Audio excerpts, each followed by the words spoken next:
하시어 하나님이 주신 말씀이 우리 모든 심령에 새겨지게 해 주시옵소서. 예수님 이름으로 기도드리옵나이다.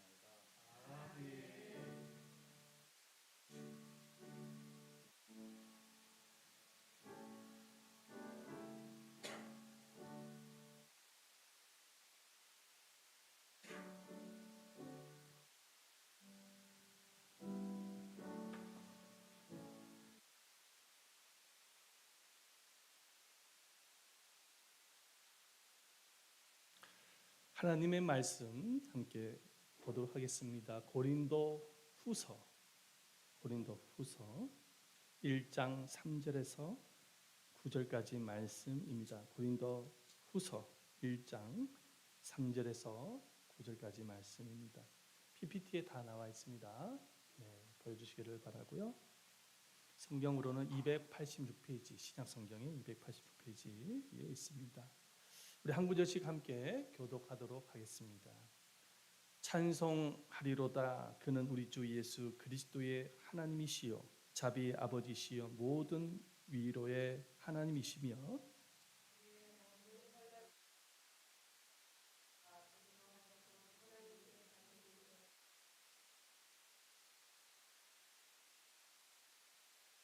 그리스도의 고난이 우리에게 넘친 것 같이 우리가 받는 위로도 그리스도로 말미암아 넘치는도다.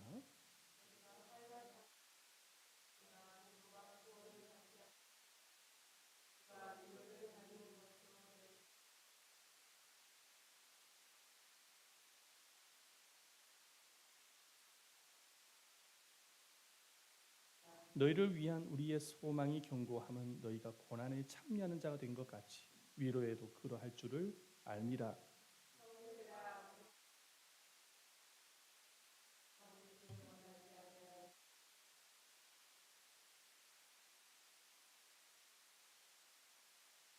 우리는 우리 자신이 사형 선고를 다 같이 읽겠습니다. 받은 줄 알았으니 이는 우리로 자기를 의지하지 말고 오직 죽은 자를 달리 사시는 하나님만 의지하게 하십니다. 아멘. 할렐루야. 자, 오늘 우리가 방금 읽었던 이 본문의 말씀을 집에 가서 한번 더 반복해서 한번 읽어보시기를 축원드립니다. 그렇게 되면은 오늘 목사님으로부터 듣던 말씀 또한 기억이 나게 될 줄을 믿습니다. 보통 보면은 교회 밖을 나가는 순간 다 잊어버린다고 하더라고요. 설교 제목도 기억나지 못한다고 하더라고요. 네, 그런 말이 많습니다. 그래서 꼭 하시거든 오늘 읽었던 이 말씀 다시 한번 읽어보시고 목사님 말씀을 다시 한번 생각나시고 해주시기를 바라겠습니다. 레터스 투 컷이라는 영화가 있습니다. 사진 한번 보여주시고 이 영화는 실화입니다. 주인공은 저 옆에 있는 아이인데 소아암을 앓고 있는 8살 꼬마 소년입니다. 근데 이 소년이 투병 생활을 하는 가운데 유일한 기쁨이 있었는데 그 기쁨은 하나님께 편지를 보내는 일이었습니다. 그런데 이 꼬마가 보내는 편지로 인해서 난처한 사람이 있었습니다. 가운데 있는 사람인데 누구냐니까는 이 꼬마가 보낸 하나님의 편지를 하나님께 보내야만 하는 우체국 아저씨 브랜디라는 사람입니다. 이 브랜드라는 사람은 어떤 사람이냐면 매일같이 술에 젖어 지갑과 출국을 밥 먹듯이 했던 사람이었고 성격도 굉장히 좀 뭐라 말할까 괴팍한 까칠한 그런 성격을 갖고 있었습니다. 그리고 이 사람은 어떤 사람의 슬픔과도 비교할 수 없을 만큼 나날을 매일을 슬픔 가운데 보냈던 사람이었습니다.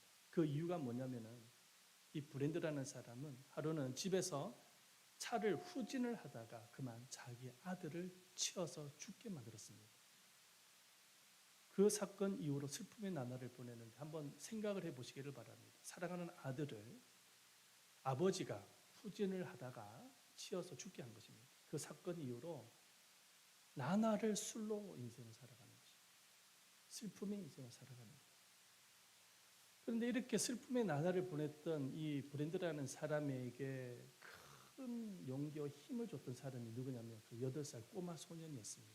이 사람이 타일러라는 소년인데요.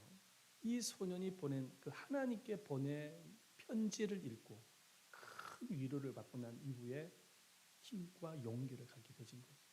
그래서 새 삶을 살게 되어졌다라는 내용인 것입니다. 여러분, 위로는 슬픔과 절망 가운데 있는 사람에게 용기와 희망을 줍니다. 위로는. 이 세상에 고난이 없는 사람은 아무도 없습니다. 고난이 없는 사람은 아무도 없어요. 어린 아이부터 시작해서 노년에 이르기까지 아픔과 슬픔과 괴로움이 없는 사람이 없어요. 서울대학교 김남도 교수님께서 쓴 아프니까 청춘이라는 책이 있습니다. 그 책의 내용은 요즘 아픔을 갖고 있는 청년들에게 위로가 되게 하기 위해서 쓴 책입니다. 요즘 5포 세대를 지나서 7포 세대라고까지 말을 하지 않습니까? 젊은 세대들이 그렇게 모든 걸 다 포기한다고 하지 않습니까? 절망과 슬픔의 나날을 보내고 있는 청년들에게 위로를 주고자 쓴 책인데 그 책을 읽고 있는 많은 독자들의 반응이 재미있습니다. 장년들이 그 책을 읽고 난 뒤에 말을 합니다. 청년들만 아프냐? 우리도 아프다. 청년들만 아프냐? 우리도 아프다. 그러자 중년들이 말합니다. 너희들만 아프냐? 우리도 아프다. 그랬더니 뒤질세라 노년들도 말합니다. 야, 나는 더 아파. 그랬더니 이번에는 소년들도 뒤질세라 말을 합니다. 우리도 아프단 말이에요. 이 책을 읽은 독자들의 반응인 것입니다. 이 책을 통해서 우리가 발견할 수 있는 것은 뭐냐면 모든 사람들이 아픔을 갖고 있다는 것이죠. 그리고 또 한 가지 분명한 사실이 무엇이냐면 모든 사람이 위로가 필요하다는 것입니다. 어린 아이부터 시작해서 노년에 이르기까지 위로가 필요하지 않는 사람이 없다라는 것입니다. 저는 여러분에게 질문을 한번 해보고 싶은 것이 있습니다. 여러분은 위로를 받고 있습니까? 여러분은 위로를 받고 있나요? 여러분들 일주일 동안, 2주 동안, 3주, 한 달 내내 살아가면서 얼마나 위로를 경험하고 있습니까? 아니면 위로를 전혀 받지도 못한 채 그냥 책임감에 눌려가지고 하루하루 나날을 그렇게 힘들게 어렵게 피곤하게 그 아픔을 말이죠 누르는 채 그렇게 살아가고 있지는 않습니까? 자, 그렇다면 여러분, 우리는 위로를 받아야 되는 거예요. 그렇다면 우리가 정말로 이 힘든 현실, 이 아픔의 현실, 이 슬픔의 현실을 이기게 하는 위로가 도대체 어떤 위로일까요? 첫 번째, 다 같이 한번 읽어보겠습니다. 시작. 하나님의 위로를 받을 때 힘든 현실을 이기게 합니다. 첫 번째는 하나님의 위로를 받아야 돼요. 무슨 수를 써서라도 하나님의 위로를 받아야 돼요. 사도 바울은 누구보다도 고난을 경험했던 사람이에요. 그가 받은 고난에 대해서 그는 오늘 본문을 통해서 이렇게 고백을 하고 있습니다. 우리 말씀 보십시다. 고린도후서 1장 8절 말씀에 보면 형제들아 우리가 아시아에서 당한 환난을 너희가 모르기를 원하지 아니하노니 힘에 겹도록 심한 고난을 당하여 살 소망까지 끊어지고 이게 바울의 인생이었어요. 힘에 겹도록 고난을 받았다라는 거예요. 힘에 겹도록 고난. 살 소망까지 끊어질 정도로 고통스러운 나날을 보냈다라는 것입니다. 근데 이 엄청난 고난의 삶에도 불구하고 바울이 지치거나 포기하지 않고 복음 전도를 지속적으로 할 수 있었던 그 에너지, 힘은 도대체 어디서 나온 것일까? 살 소망까지 끊어질 정도로 그런 고난의 날을 보냈으면서도 불구하고 지치지 않고 포기하지 않고 끊임없이 복음을 전합니다. 교회를 세웁니다. 그 힘, 에너지가 도대체 어디서 왔을까? 사도 바울은 고백을 합니다. 뭐라고 고백합니까? 고린도후서 1장 9절, 그 다음 구절이죠. 읽어봅니다. 시작. 우리는 우리 자신이 사형 선고를 받은 줄 알았습니다. 이는 우리로 자기를 의지하지 않고 오직 죽은 자를 달리 살리시는 하나님만 의지하게 하십니다. 아멘. 그 힘은 어디서 왔냐면 하나님의 위로부터 온 거예요. 위로. 끊임없는 하나님 또 위로를 받은 거예요. 거기서부터 에너지를, 힘을 얻게 되신 것입니다. 그래서 하나님의 그 참된 위로자 되신 하나님을 찬양하지 않습니까? 우리 말씀 한번 볼까요? 3절 말씀. 고린도서 1장. 다 같이 한번 읽어보세요. 시작. 찬송하리로다. 그는 우리 주 예수 그리스도 하나님이시요 자비의 아버지시요 모든 위로의 하나님이시요 모든 위로의 하나님이시요 할렐루야. 목소리가 약간 조금 변성기가 있는지 모르겠지만 컬컬해가지고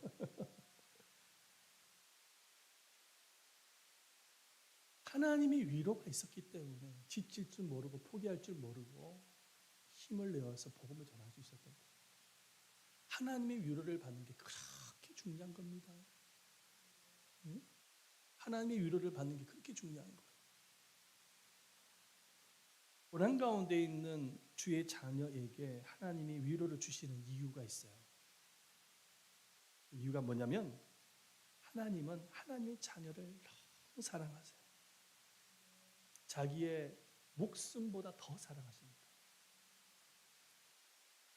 예수님이 세상에 오셔서 우리에게 보여주셨던 모습이 뭡니까? 고난의 삶 아닙니까? 그렇죠. 온갖 멸시와 천대를 받으시고 채찍에 맞으시고 침뱉음을 당하시고 가신 면류관을 쓰시고 십자가에 못 박혀서 돌아가셨어요. 왜 예수님이 그런 고난의 삶을 사셨을까요? 그 이유가 무엇일까요? 그 이유는 여러분도 잘 아는 말씀입니다. 우리의 죄를 짊어지시기 위해서 오신 것이죠. 그래서 고난을 당하신 겁니다. 그런데 또 다른 이유가 있어요. 예수님께서 고난을 당하신 또 다른 이유가 있습니다. 그 이유가 뭐냐면 우리를 위로하기 위해서 고난을 당하신 겁니다. 우리를 위로해 주시기 위해서. 그래서 성경은 이렇게 말씀하고 있습니다. 히브리서 4장 15절 말씀에 보면은 이렇게 말씀을 하고 있죠.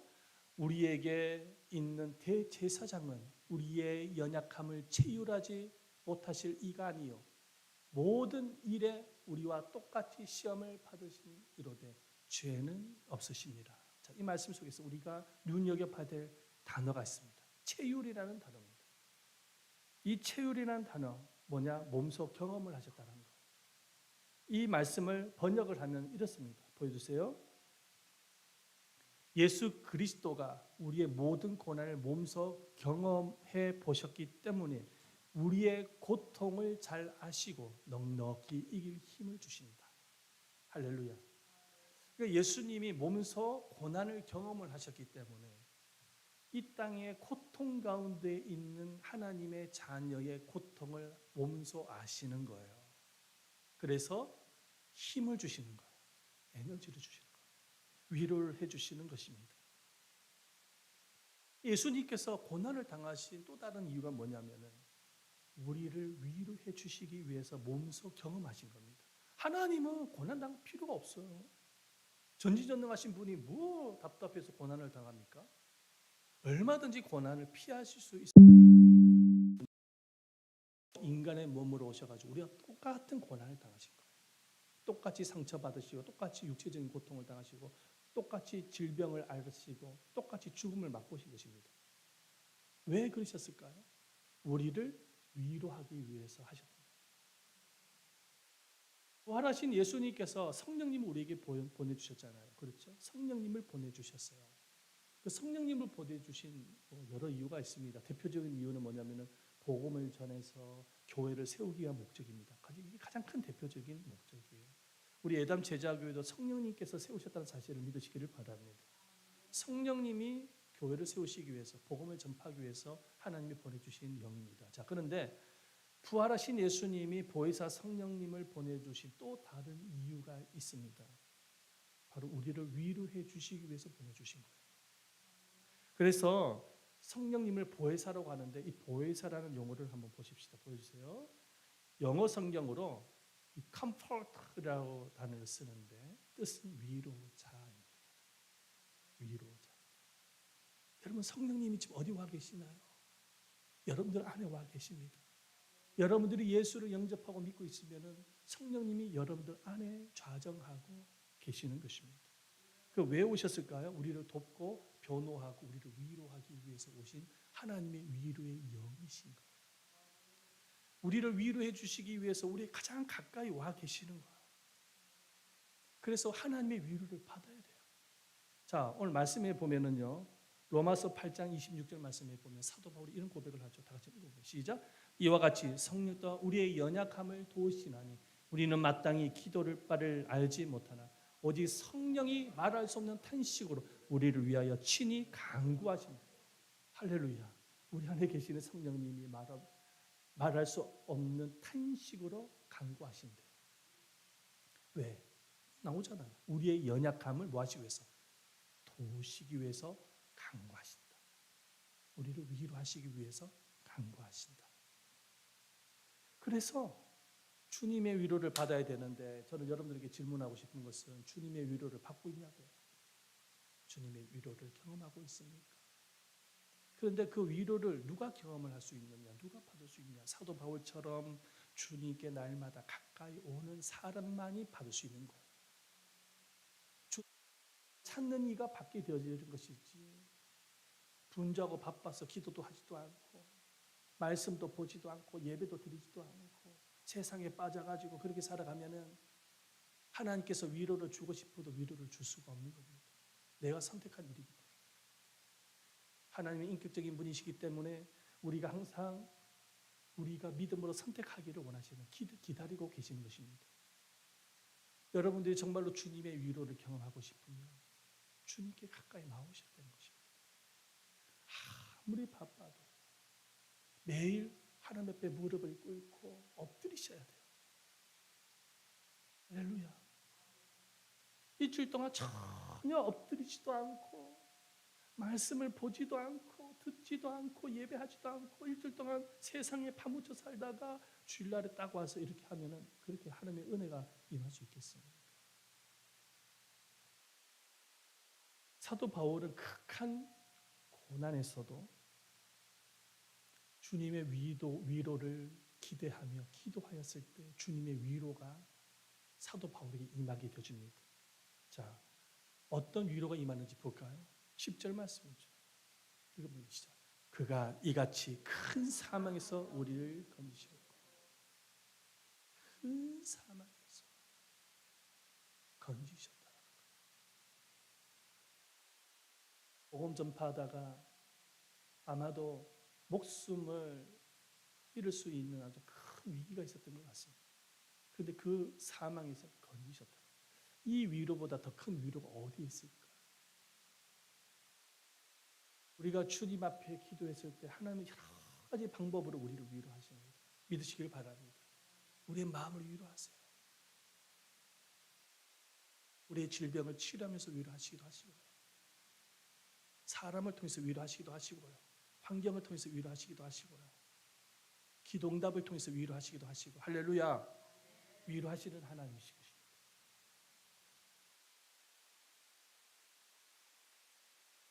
그래서 오늘 하나님은 성경을 통해서 우리에게 이런 말씀을 주시는 거예요. 어떤 말씀을 주신다면은 주님의 위로를 받는 자가 힘든 현실을 이길 수 있다. 주님의 위로를 받는 자가 이 어려운 시기를 이길 수 있다. 자, 말씀 볼까요? 잠언서 24장 16절입니다. 읽어봅니다. 시작. 그는 넘어지나 24장 16절이에요. 네, 시작. 대저인은 7번 넘어질지라도 다시 일어나며 악인은 재앙으로 말미암아 엎드러지느니라. 아멘. 의인은 7번 넘어질지라도 다시 일어난다. 근데 그 일어날 수 있는 힘은 주님께서 주시는 힘임을 믿으시기를 바랍니다. 주님께서 위로하시는 것, 에너지를 주시는 것, 힘을 주시는 것. 두 번째, 우리가 이 힘든 현실을 이길 수 있는 힘은 어디서 올까요? 두 번째입니다.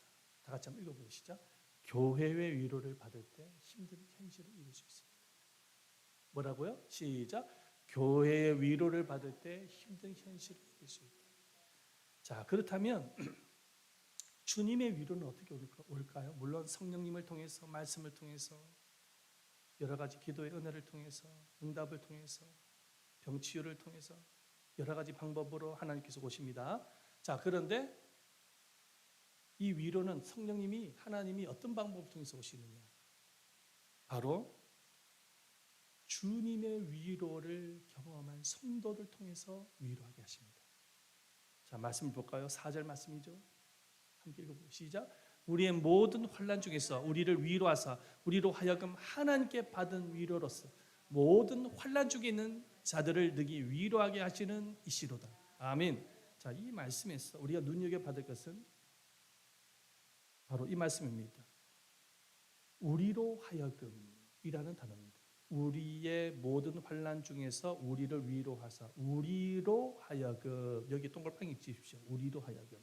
이 우리로 하여금이 어떤 의미냐? 주님의 위로를 받은 성도들입니다. 주님의 위로를 받은 성도들을 통해서 환난 중에 있는 자들을 위로하시게 하신다. 누가? 성령님이. 그러니까 성령님이 다이렉트로 그냥 막 은혜를 주셔가지고 위로도 하시기도 하시지만은 어떤 방법을 쓰시냐? 위로를 경험한 성도들을 통해서 다른 성도, 환난 당한 성도들을 위로하게 하신다라는 것입니다. 교회에는 환난 당한 사람이 많습니다. 특별히 교회라는 기관은 구조상 환난 당한 이들이 많아요. 가난한 자, 병든 자, 소외된 자, 상처가 있는 자, 버림받은 자 등등 환난 당한 이들이 많습니다. 예수님이 가신 계시도 수많은 병든 자를 몰려들었듯이 오늘날의 교회도 마찬가지입니다. 건강한 사람들보다 병든 사람이 더 많은 것이 교회입니다. 그런데 이 환난 당한 자를 주님은 반드시 어떻게 위로하시냐면은 위로를 경험한, 위로를 받은, 위로를 체험한 성도를 통해서 위로받게 하십니다. 그래서 이 성령님은 교회가 서로가 서로를 섬기고 위로하고 힘을 주는 사랑의 공동체로 이끌어 가셔요. 그렇게 함으로 인해서 성도들이 서로가 서로를 위로하게 함으로 인해서 성령님은 이 교회를 어떻게 이끌어 가신다고요? 사랑의 공동체로 이끌어 가시는 것입니다. 그래서 누구든지 교회에 들어오게 되어지면 위로를 받게끔 하나님이 만들어 가십니다. 시스템을 만들어 가십니다. 어떤 사람이든지 간에 교회에만 들어오게 되어지면 세상 기관하고 달라요. 어떤 사람이든지 간에 교회만 들어오게 되어지면 위로를 받게끔 되어 있습니다. 그렇게 만들어 가시는 하나님.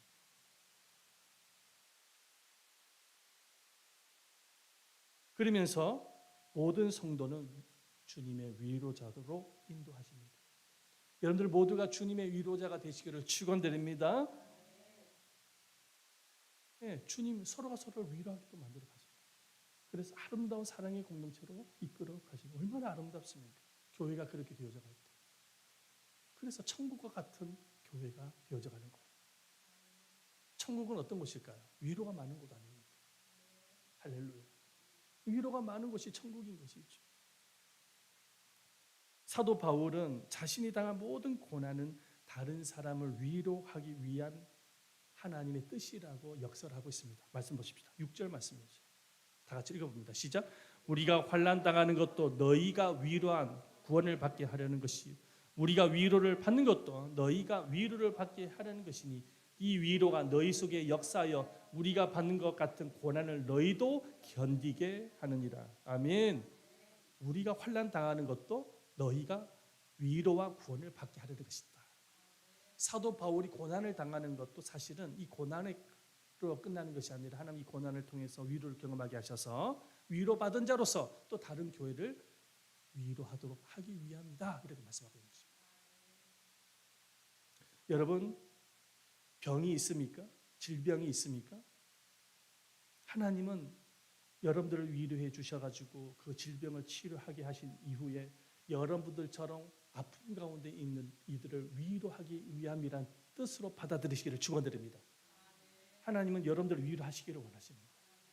혹시나 여러분들 사업에 실패하거나 어려움 겪고 있는 분들 계십니까? 하나님께서 위로로 승리하게 하신 이후에 여러분들처럼 동일한 경험을 갖고 있는 이들이 있습니다. 세상에 살면서 사업 실패, 여러 가지 실패 속에서 살아가는 그들을 위로하기 위함이라는 사실을 믿으시기를 바랍니다. 자녀들 때문에 속상하고 자녀들 때문에 가슴 아프고 막 힘든 이런 부분들 많더라고요. 하나님께서 그 성도들에게도 위로를 통해서 승리하게 하신 이후에 그 자녀 때문에 고통하고 있는 그들을 위로하기 위함이라는 사실을 믿으시기를 바랍니다. 여러분, 이 모든 것이 하나님의 섭리와 뜻 가운데 있는 거예요. 그래서 고난 또 고난으로 여기지 마세요. 고난에도 하나님의 뜻이 숨겨져 있는 거예요. 이 고난을 그래서 이겨나가야 되는 것입니다. 주님의 위로를 받으면서 이겨나갈 수 있어야 돼요. 목사로서 어려움을 당한 성도들을 말씀과 기도로 이렇게 위로도 하고 하지만은 때로는 시원치 않을 그런 마음을 가질 때가 많습니다. 그래서 미안할 때가 있어요.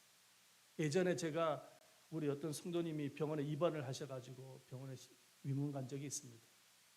근데 동행을 할 때 누구를 데려갔냐니까는 질병 가운데 고통 속의 삶을 살다가 주님의 큰 은혜를 통해서 치유받고 건강을 회복한 집사님이 계셔가지고 그 집사님과 함께 병문안을 간 적이 있었어요.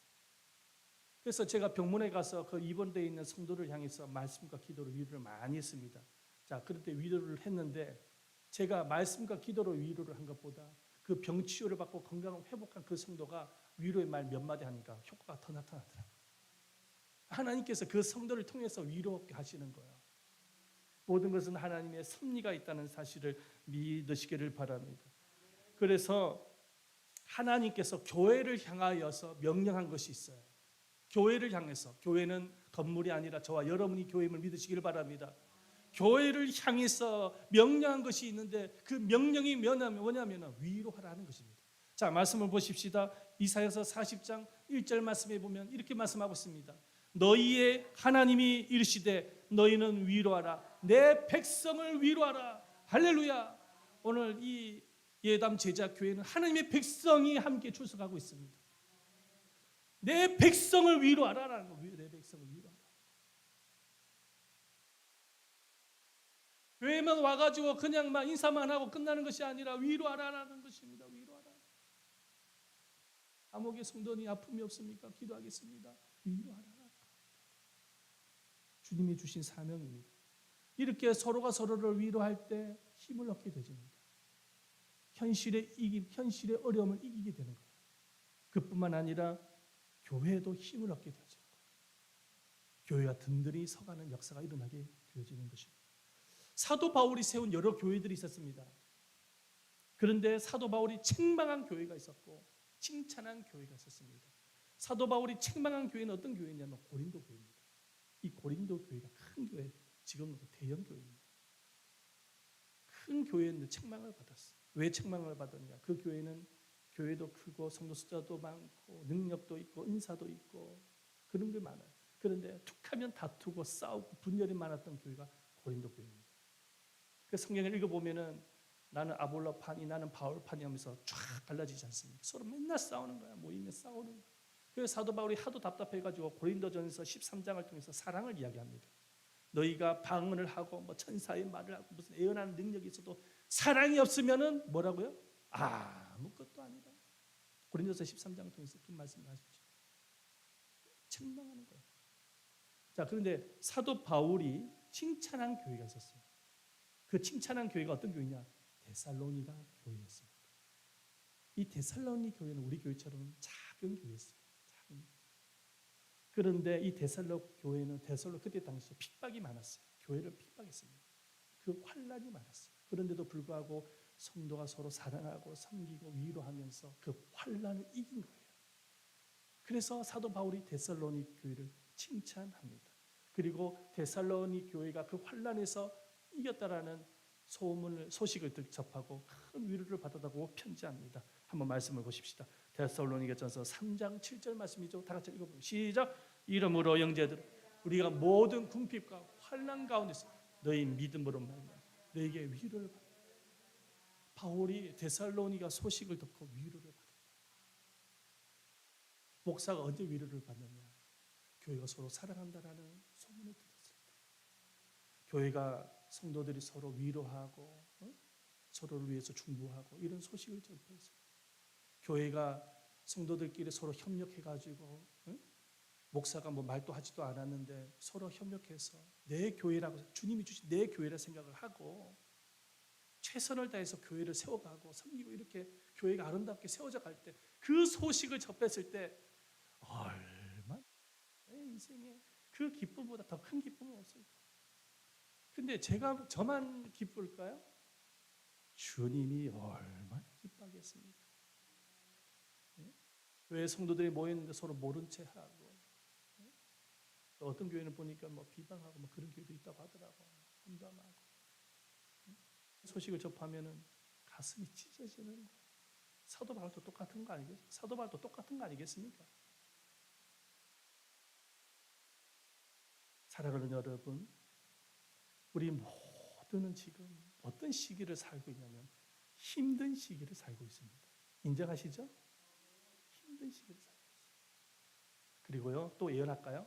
앞으로 더 힘든 시기가 찾아옵니다.